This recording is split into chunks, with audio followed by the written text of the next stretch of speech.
Magandang umaga, ako nga pala si Sanimi Fototana, ang mag-uulat sa mga uri ng sulatin o komposisyon. So, una nang naitalakay ng aking mga kagrupo kung ano ang makrong kasanayan sa pagsulat. So, ngunit, ayon sa aklat ni William, ang pagsulat ay isang kagamitan na nagbibigay kakayahan sa tao na bumuo ng mga ideya at mag-organisa ng mga impormasyong naririnig o nababasa. So ngayon, dumako naman tayo sa tatlong kategorya o uri ng mga sulatin. So una na dito ay ang pagtatala or noting down. So ito yung karaniwang batayan o pundasyon para sa iba't ibang uri ng pagsusulat. So halimbawa na lang nito ay ang pagsusulat ng journal, paggawa ng listahan, pagsusulat ng tala-arawan, at pagbuo ng direksyon.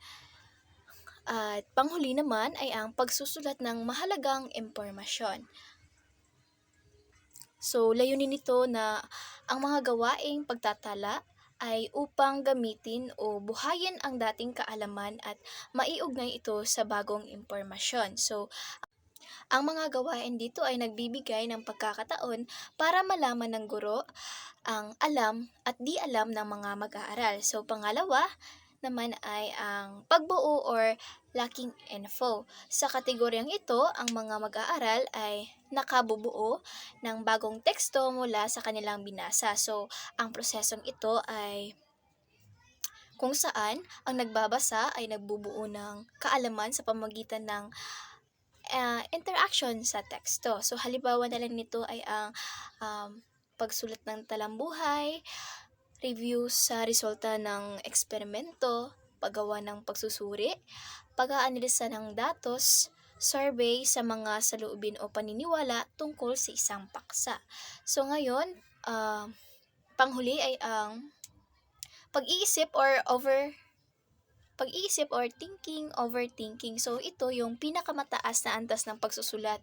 Nakapaloob dito ang kognitibo at proseso ng pagsulat. So, dito sa kategoryang ito, ginagawa ng mga mag-aaral ang kaalaman bilang sa sarili. So, halimbawa na lang ang pagsulat ng editorial, sa sariling sanaysay, pagsusuring paghambing, mga reaksyon, evaluasyon, at conclusion. Ngayon, dumako naman tayo sa mga halimbawa ng sulating maaaring ipagawa sa klase. So, una na rito ay ang pagbalik-tanaw sa paksa. Ang pagbabalik-tanaw sa paksa ay makakatulong upang sukatin kung ano yung prior knowledge ng mag-aaral sa paksang tatalakayin. Pangalawa naman ay ang paghahambing ng dalawang bagay. So, ang paghahambing ng dalawang bagay ay makakatulong para mas maunawaan ng mag-aaral kung ano ang kaibahan ng mga bagay-bagay.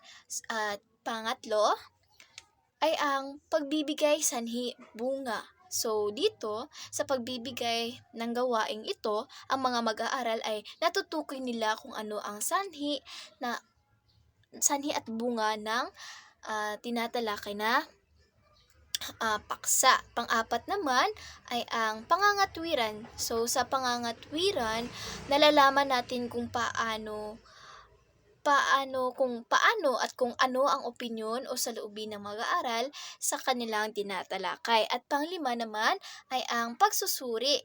Pang-anim ay ang pag-uri-uri. Ngayon, dumako naman tayo sa mga teknik o paraan ng pagtataya ng komposisyon o sulatin. So, ang ginawang pagmamarka ay nakapokus sa nangyari na produkto ng mga mag-aaral. So, walang iisang paraan ang magagamit ng guro sa pagbibigay ng halaga sa sulatin o komposisyon ng mga mag-aaral tulad ng sa tradisyon na pagmamarka ng sulatin ng mga guro at ang mag-aaral ay walang layang mag-usap at dapat ayusin ang sulatin tungo sa pagiging mabisa nito. So, una na rito ay ang pagbibigay marka sa sulatin. Pangalawa naman ay ang magsulat ng komento tungkol Tungkol dito, pangatlo ay iwasto ang kamalian ng mga mag-aaral sa grammar at bantas. So dito mas ah, sa pagbibigay ng puna dito matukoy ng estudyante kung saan ba sila nagkamali. At ngayon, dumako naman tayo sa ilang teknik sa pagbibigay halaga o pagtataya sa sulatin. So una na dito ay ang pagbibigay ng komento sa paunang isinulat. At pangalawa naman ay ang pag-usap tungkol sa sulatin. Pangatlo, ang paggamit ng checklist. Pang-apat, pagmamarka ng guro.